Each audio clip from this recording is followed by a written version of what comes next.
Oh, mais qui voilà, vous ici, avec moi? Honnêtement, mais moi j'y crois toujours pas. On remonte 5 ans en arrière pour repartir de zéro? Ouais, c'est pour ça qu'on est là.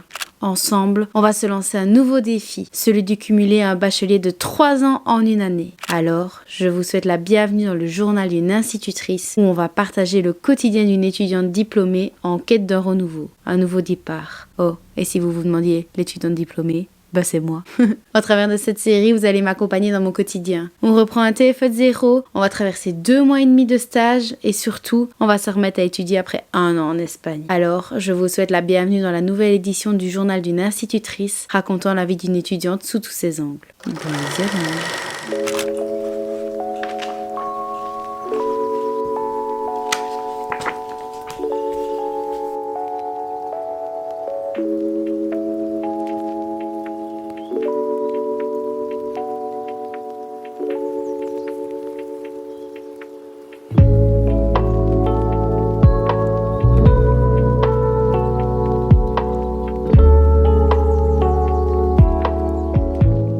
On est je sais pas quel jour de je sais pas quel mois.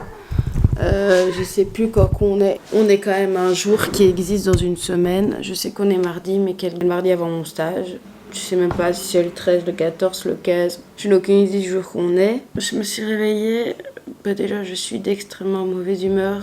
Extrêmement triste, mais bon, ça, on s'en carre un peu. J'ai réveillé mes parents, ils étaient en train de tout découper, c'est trop mignon, c'est super satisfaisant et ça me fait grave du bien de voir toutes mes heures de travail sont enfin concrétisées. Que ça ressemble enfin à quelque chose et que je peux être fière de ce que j'ai fait, même s'il n'y a que moi qui peux en être fière, puisque actuellement, tout mon entourage, à part me faire des reproches, ne fait pas grand chose finalement. C'est super dur d'être instit et d'avoir un entourage qui comprend pas ou alors qui fait genre qu'ils comprennent alors que non, parce que s'ils comprenaient, on ne vous servirait pas à plateau de reproches un mardi à 8h au mat. Mais enfin soit, on va faire avec puisque le problème ne vient que de ma personne qui en fait trop, qui est de mauvaise humeur, qui machin, bazar. J'espère que vous en tant que... Bref, je crois que j'étais en train de dire que j'espère que vous, copains, vos copines, vos parents et tout sont ultra conciliants avec vous et vous aident au max. Parce que je crois que je suis la première à comprendre la charge immense de travail qu'il y a derrière.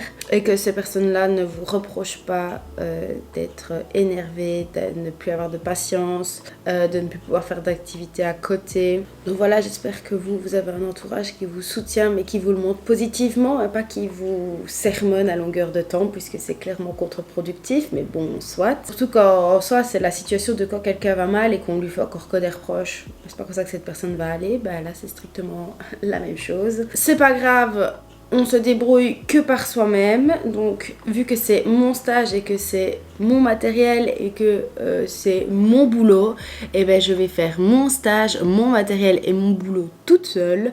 Il y a pas de problème, quitte à y laisser ma peau, j'y laisserai ma peau. Dans tous les cas, ce qui est très positif, c'est que pour ma journée du mardi, mes activités sont prêtes. Je dois juste revoir le matériel qui est déjà physique soit prêt. Mais alors lundi, j'ai mon activité de présentation à faire.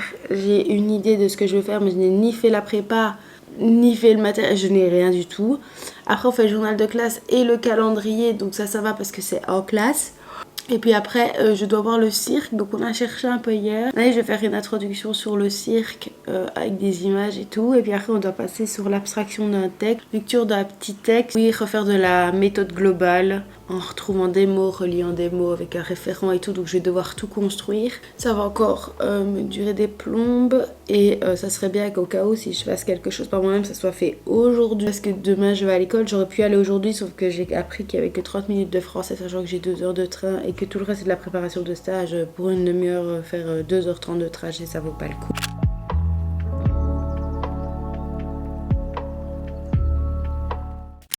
Et sinon, pour reparler un peu des stages, j'ai un peu craqué mon slip parce que j'ai eu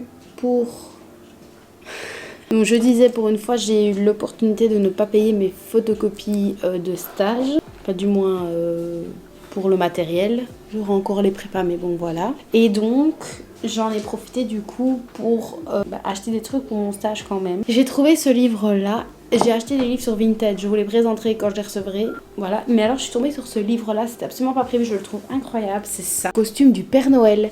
Et donc en fait, pour faire un court résumé, c'est l'histoire du Père Noël qui va distribuer les cadeaux. Et en fait, il déchire son beau manteau rouge. Il est trop beau ce livre. Vous voyez, il déchire sa manche.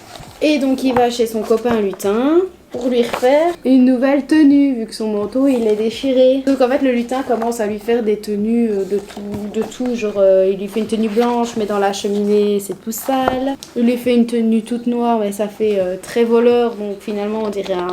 voilà. Il lui fait un pyjama jaune et rouge, quadrillé, mais il ressemble plus à un clown qu'autre chose. En gros, il lui fait aussi un costume en forme de sapin de Noël. Enfin bref, pas très adéquat. Même les reines rigolent, je sais pas si ça avait vu, mais même les reines se tapent une grosse barre. Et également, on lui fait une tenue rouge, mais il ressemble à un gros paquet cadeau. Donc c'est pas très stylé. Et on lui fait un petit pyjama bleu classique que tout le monde connaît. Et à la fin, on lui fait carrément un pyjama en forme de houe, et alors il se fait piquer les fesses par les oiseaux. Bref, je trouvais ça super cool. Et du coup, j'ai pensé qu'avec ce livre-là, j'allais faire le lien entre les différents types de costumes et le costume, il ressemble à quoi, faire le lien entre l'objet, le type de costume et les habits du Père Noël. Comme ça, on peut voir qu'il a un manteau, qu'il a des bottes. Et d'ailleurs, à la fin de l'histoire, il fait « Ah, c'est triste que tu t'en ailles parce que je te présente ma nouvelle collection de bottes. » Et franchement, même les bottes sont toutes funky et tout. Enfin, j'ai trouvé ce livre-là incroyable. Je l'ai acheté chez Club. Voilà la référence.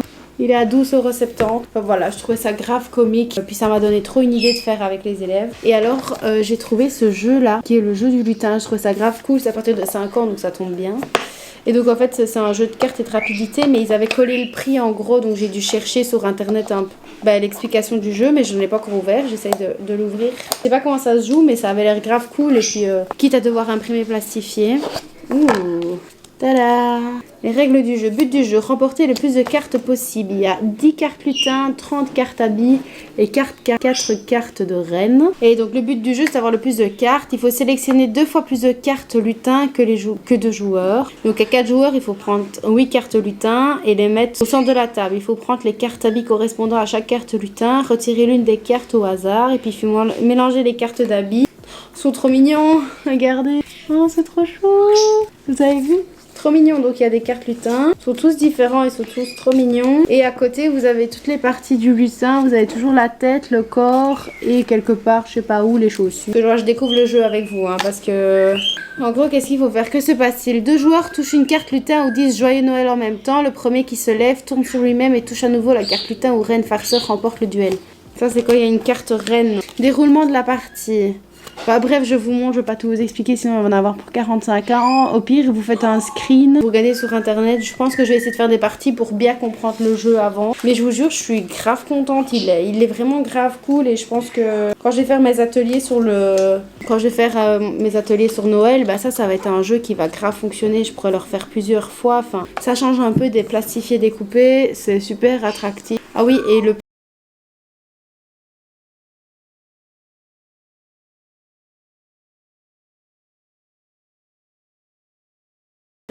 ah oui, l'étiquette de prix est là.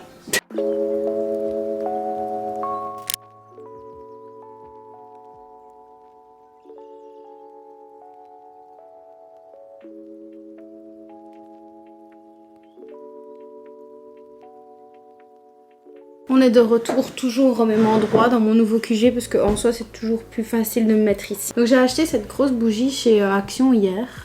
Vraiment strictement rien à voir, mais je trouve ça très agréable d'avoir une immense bougie comme ça qui brûle. Ça sent la coco et la vanille, il est clairement écrit dessus. Elle sent extrêmement bon. J'aurais voulu le pot vert mais je n'aimais pas l'odeur.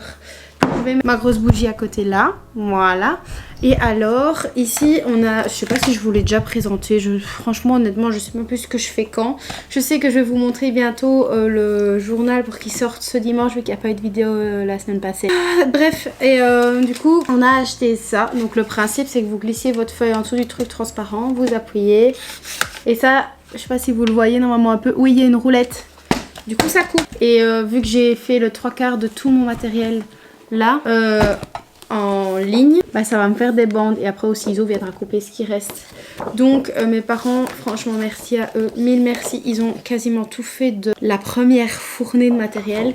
Il reste encore ici mon memory, les petites cartes ici, ils m'ont découpé mes 8 petits animaux. Regardez comme ça va mignon. Voilà, et au cas où, je ne sais pas si vous allez me poser la question, mais où est-ce que je trouve... Il y en a une qui décolle ou c'est moi qui ai fait un mauvais mouvement? Ah oui, je décolle. C'est pas grave. Si vous me posez la question de où je trouve toutes mes images, 99% des images du matériel que j'ai créé moi-même sort de Canva. J'ai un abonnement pro, donc je le paye tous les mois puisque c'est avec ça que je fais mes miniatures et que je monte mes vidéos aussi.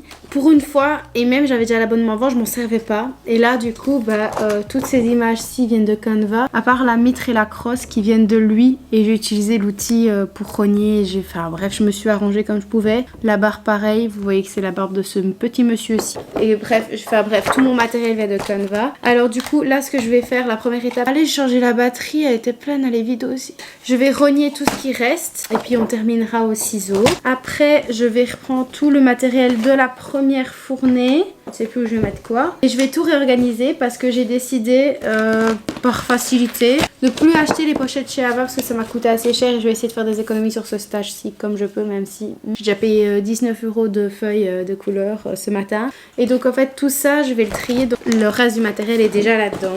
En fait j'ai des vieilles pochettes plastiques et je vais m'en servir pour mettre le matériel dedans. Et puis après je viendrai le trier dans ça. Je sais pas si vous voyez mais tout le matériel est déjà dedans. Je vais tout reprendre parce que mes parents ont mis tout ce qui était les petites cartes dans des boîtes ainsi. Donc je vais reprendre toutes les petites cartes, remettre ensemble. J'ai aussi ramené ma boîte de trombones. Ça va servir, je pense que je vais attacher les cartes avec des trombones. Pareil, et j'ai tout glissé là-dedans. C'est beaucoup plus facilement transportable dans une fiche comme ça que de tout ramener dans toutes mes pochettes et tout machin. Donc je vais faire ça pour la première fournée. Et pour la deuxième, ça c'est le tas que j'ai imprimé ce matin à l'école. Il va falloir que je plastifie quasiment le 3/4 et qu'ensuite on découpe, on rogne, etc. Et que on va vite découper. Le reste, j'aurai encore toutes mes feuilles d'exercice à devoir imprimer une deuxième fois pour avoir l'exemplaire vierge et l'exemplaire de corrigé. Mais là on est le mercredi, je ne sais même plus, 15 novembre. On avance vraiment bien. Et c'est sincèrement un véritable soulagement parce que...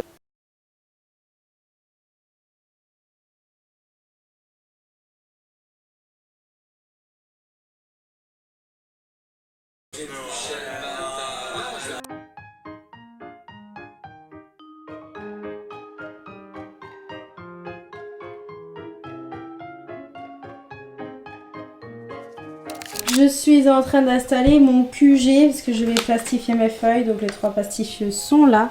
Mon ordi va bouger. Et je voulais vous montrer ça. C'est un thé que j'ai acheté au salon C'est bon, c'est Wallon.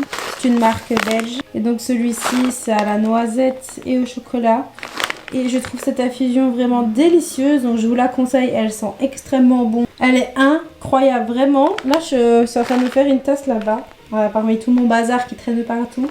Mais voilà, je voulais vous présenter ma petite pause. Je me fais un petit thé, je vais trier tout ça, voir ce que je dois plastifier ou non.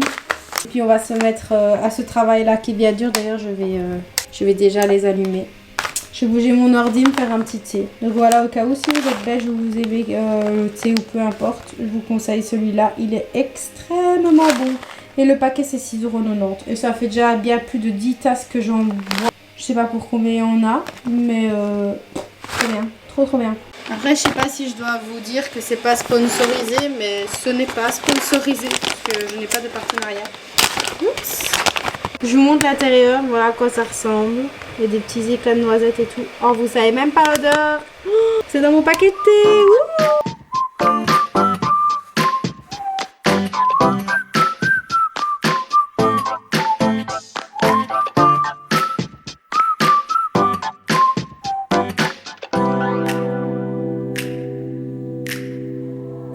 Falling to pieces in my room. Are you coming over? That's cool. I could use a little something to do. We could go outside, take a little ride if you want to. That's cool.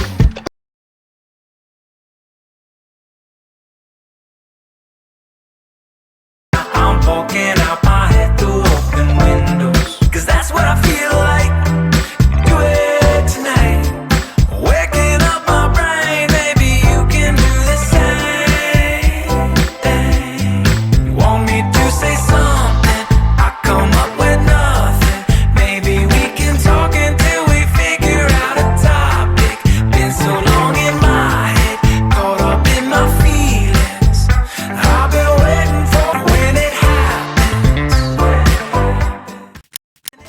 l'avez vu, j'ai enfin plastifié tout.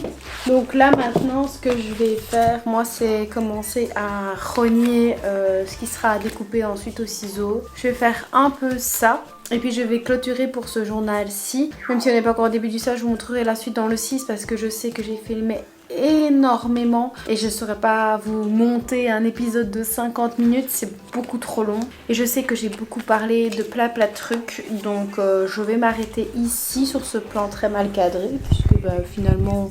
Est-ce que je suis à la bonne taille? Pas trop. Je vais revenir à mes petites cartes. Dans tous les cas, j'espère que cet épisode vous aura plu. On entre dans la dernière ligne droite, donc j'espère que vous êtes prêts parce que moi, je suis complètement paniquée de commencer lundi, mais ça va bien se passer, ça va être cool, je le sens. Le stress redescend, donc ça va le faire. Voilà, donc je vous donne rendez-vous peut-être le dimanche de la semaine prochaine si ma semaine se passe bien. Croisez les doigts. Je vous fais de très très gros bisous et je vous dis à la prochaine dans une toute nouvelle vidéo. Ciao!